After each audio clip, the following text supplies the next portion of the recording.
Hey everyone, we want to thank you all for getting us to 1,000 subscribers. We are super excited, and because of that, we want to do a giveaway to show you our thanks. And we reached out to Orange Whip, and they are gonna send a lucky winner a brand new Orange Whip. Pretty awesome. We did a video on this. You can check out that review, but we wanted to get you guys a new one. So we'll talk about that a little bit more, but let's get into this video.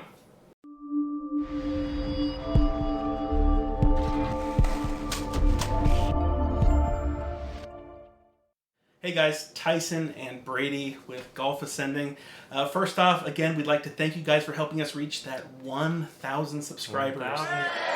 We didn't think it was actually going to happen this year. We're so thankful for your guys' support, and we're excited to continue the growth, into 2021.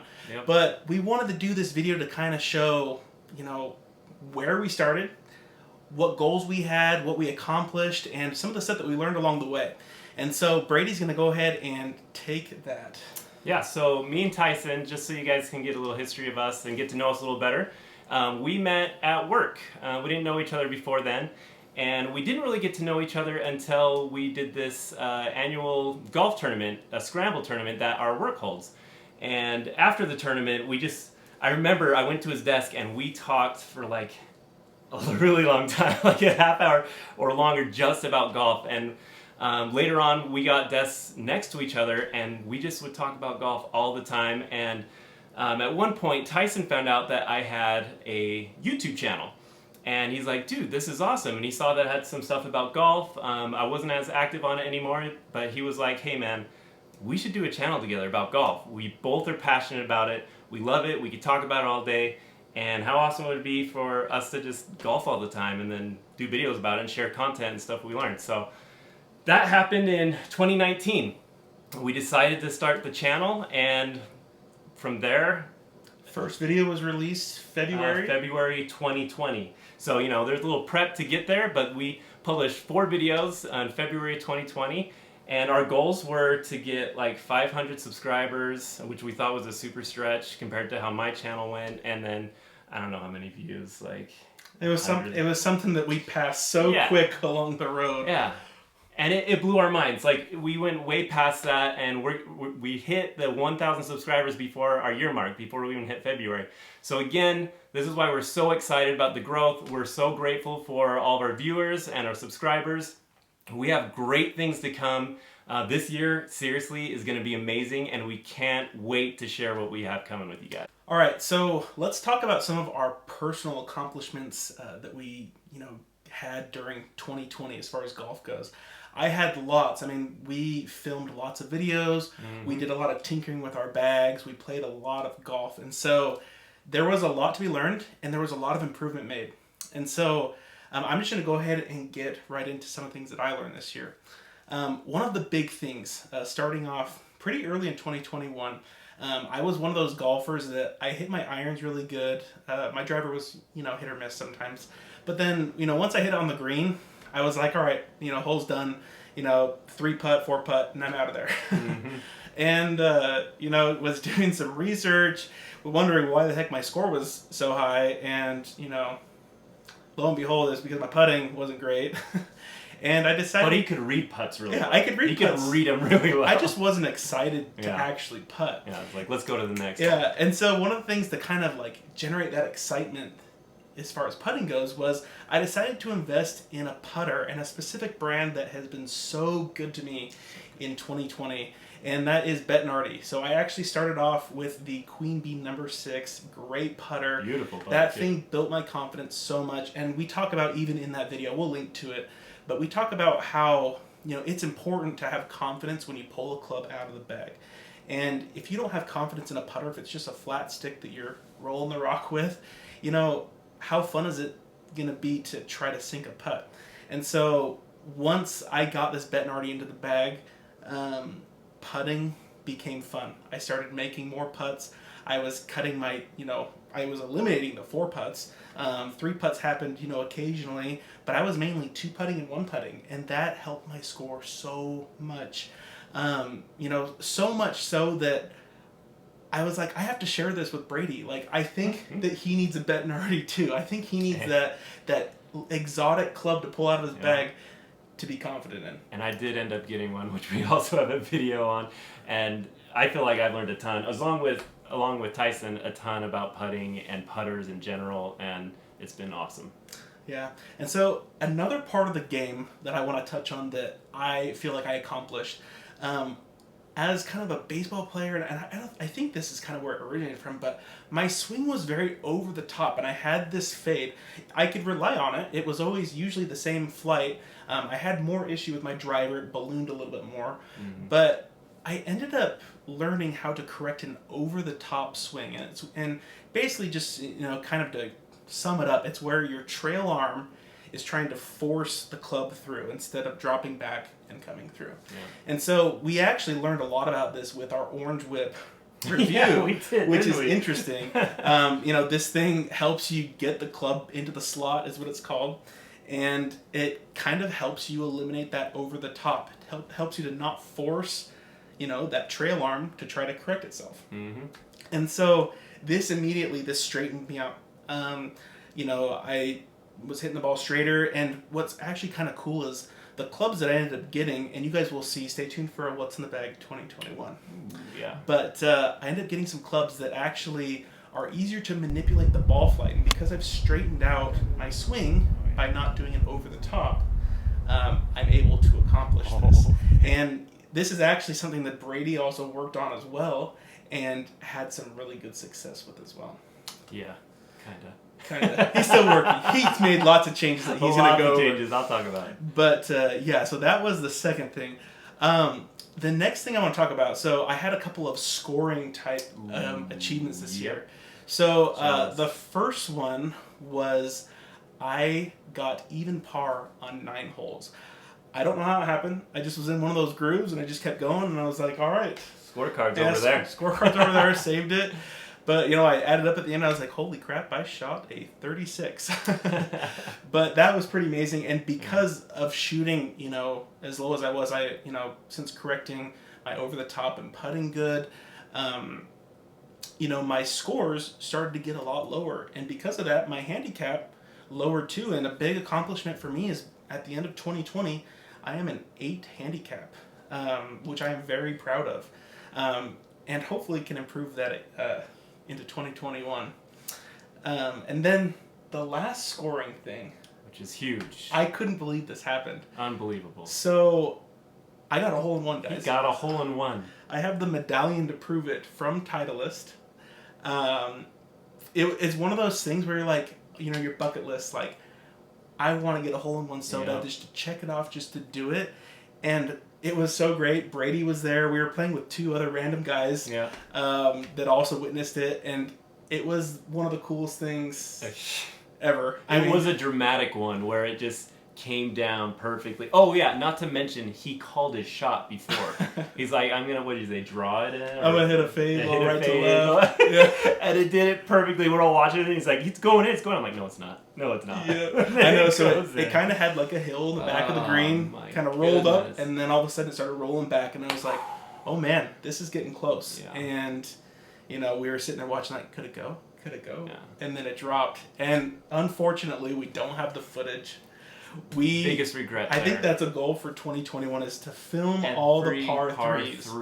And I think we didn't film. We were planning to film that day too, but we felt kind of weird with the other 2 guys who were paired with us. We're like, But we do have my reaction to this, and we'll post this up here so you guys can see the emotions that were running through that day. But that was a huge accomplishment, and man, I'm so glad to have checked that off the bucket list. Maybe I'll get another one in my lifetime. Possibly. But yeah, then I think the last thing that I want to touch on, and this kind of goes along with scoring, and I think one of the reasons why I scored so well and improved my handicap was I started collecting data. Of my distances on shots, if I was missing right or left, if I was missing short, how many greens of regulation, and I did this all with Cobra Connect. So, these are little sensors. They're at the bottom of the clubs. And so mine were Cobra Connect. It's actually Arcos Caddy. Yeah, and so they actually do that with ping clubs too. But we actually plan on doing a review on that in 2021. So stay tuned for that. But what's really nice about it is that after a round, you can look at the data and you can be like, okay, where could I have improved? Oh, I got a bogey here. That was a stupid bogey. Or, I wasn't chipping very good. And so a lot of my personal golf goals for 2021 actually come from the data that I got from playing in 2020. So really excited to share with you guys my goals for 2021. But before I do that, Brady's actually going to talk about some of his accomplishments in 2020. Okay, 2020 for me. So some of the accomplishments I had and things I've learned and changes that I've made to my golf swing.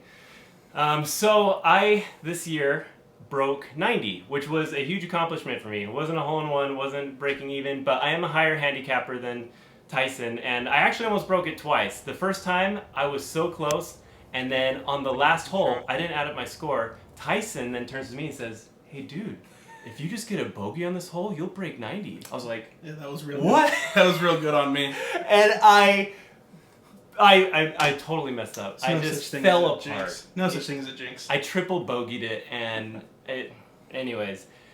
The good news is that like 2 weeks later, I broke 90. I got the 89. It felt so good. That was something I always wanted to do. Great accomplishment. And so I was, this year, playing the best golf I've ever played. But the guy threw it all away. And then I threw it all away. So, yeah, I was playing the best golf I've ever played, but I got to this point throughout the season, and I'm sure a lot of you can relate. I got to this point of being so inconsistent that I could not take it anymore. I could go out to golf with some other buddies and, like, hey, yeah, I broke 90, I'm doing good. And then I could literally look like I've never swung a golf club in my life. And I hated that. So I made some drastic changes.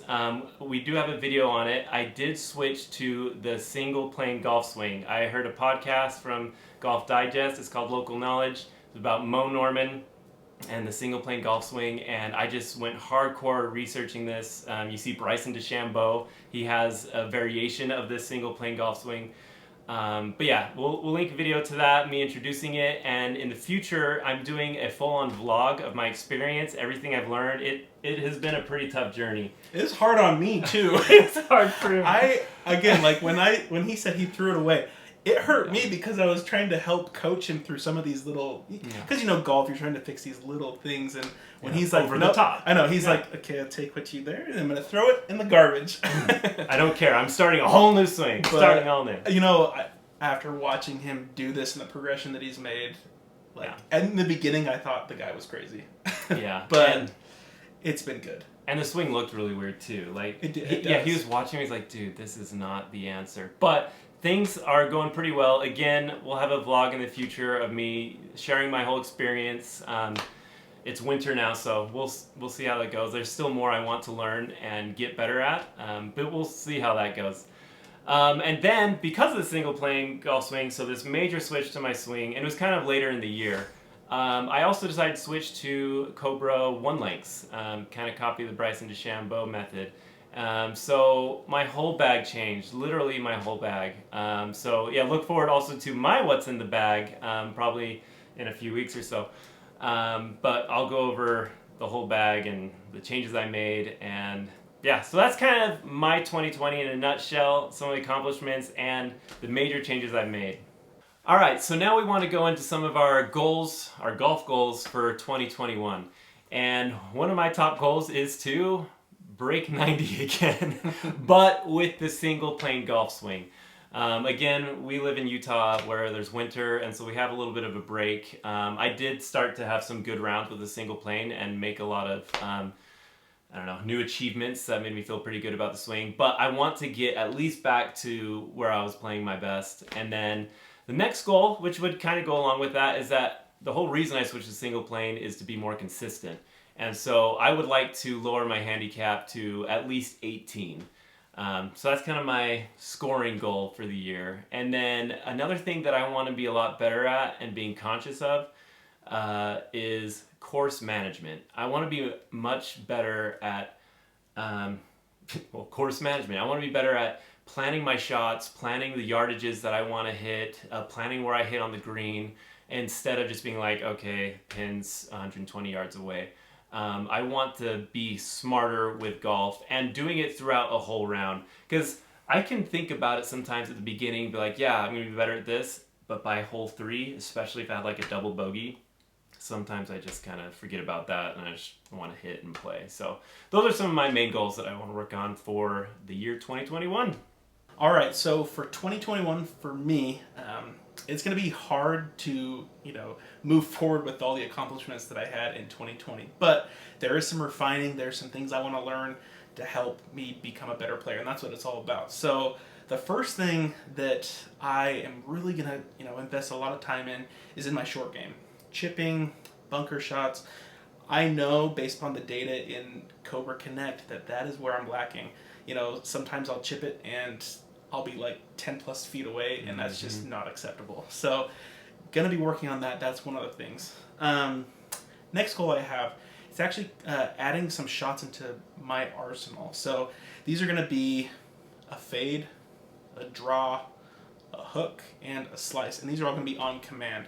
So I've already, kind of have the fade almost down to a science. I want to fine tune that one and make it a little better, but I'd like to be able to have the confidence to pull off the other shots as well, because it helps you play so much better. And so those are definitely things that I'm looking forward to adding in 2021. The next 2 goals, number goals, kind of like Brady. So my score goal is to break 80. I was close a couple of times this year. Close. You got 80, right? I got 80 twice. And I was there for at least one of them. And I choked on a couple of holes. It was pretty bad. Yeah. So break 80. I know it's possible. I've shot even par on 9 holes. I should be consistent throughout the round. And then the next one is to lower the handicap to 5. So I'm at 8 right now. Hopefully lowering 3 shots is possible. It's going to be a challenge because, whenever you're down into that single digit, every shot difference is a big deal. So those are my number goals. I think I can do it. I think there are some pretty good ones in there. And, I'm excited to play lots of golf this year, get better, learn lots of stuff. It's going to be a great year. All right, there you have it. Our goals and accomplishments of 2020 into 2021. And again, we want to thank you for watching, thank you for subscribing, and for helping us to grow this channel. We are super excited for what we have to come in the future, and it's just super fun. And again, as a thank you, we are doing the giveaway, and a big thanks to Orange Whip. They worked with us, and they're going to give away 1 Orange Whip to 1 lucky U.S. subscriber. Have to be a resident of the U.S. And how do they enter to get in? Yeah, so to enter to win this, you got to make sure and subscribe to the channel, and leave us a comment down below. What was your greatest accomplishment in golf in 2020? Or what is your goal for 2021 in the golf season? So let us know that. Again, subscribe, leave us that comment down below, and hopefully one of you guys will be the lucky winner. So thank you again, and we'll see you next time.